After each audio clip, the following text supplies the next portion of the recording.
In the annals of World War II, German field marshals stood at the pinnacle of military authority. Handpicked by Hitler, these commanders wielded immense power in shaping the Third Reich's military campaigns. Yet their stories didn't end with Germany's defeat in 1945. Let's examine the fates of these once powerful military leaders. Georg von Küchler, the convicted field marshal. Rising from artillery specialist to field marshal, Küchler commanded Army Group North during Operation Barbarossa. Unlike some of his peers, he faced consequences at the Nuremberg High Command trial. Despite attempting to blame the deaths of POWs on severe winter conditions, he was convicted of war crimes. Initially sentenced to 20 years in prison, his term was reduced to 12 years in 1951. Released in 1953, he lived his final years in Garmisch-Partenkirchen until he died in 1968.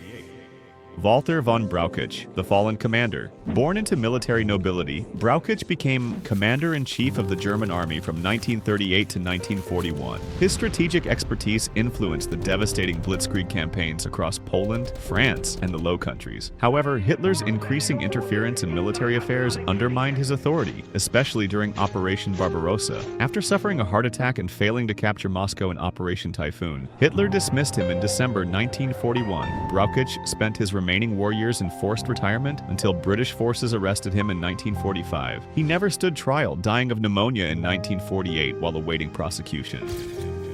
Wilhelm Ritter von Leeb, the noble who fell from grace. Lieb's distinguished military career earned him nobility and command of Army Group North during Operation Barbarossa.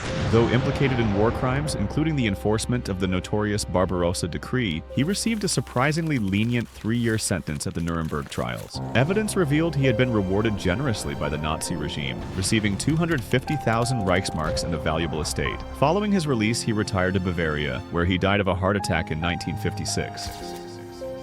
Wilhelm List, the long-lived commander.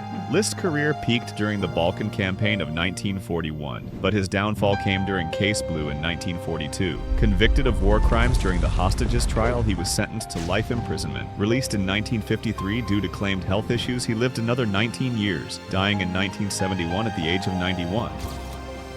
Paul Ludwig von Kleist, death in Soviet captivity. Kleist's tactical brilliance was evident during the French campaign and the early stages of the Russian offensive. After Hitler dismissed him in 1944, he faced multiple trials. He was first sentenced to 15 years in Yugoslavia, but Soviet authorities later demanded his extradition. Convicted of war crimes in the USSR, he died in Vladimir Central Prison in 1954, becoming the highest-ranking German officer to perish in Soviet custody. Maximilian von Weichs, the commander who escaped justice. Weichs commanded the Second Army during key invasions of France, Yugoslavia, and the Soviet Union. By 1944, he led German forces in the Balkans, where his troops conducted brutal anti-partisan operations. Though scheduled to stand trial at the Nuremberg hostages trial, he avoided prosecution due to a controversial medical exemption. Weichs lived freely until he died in Bonn in 1954.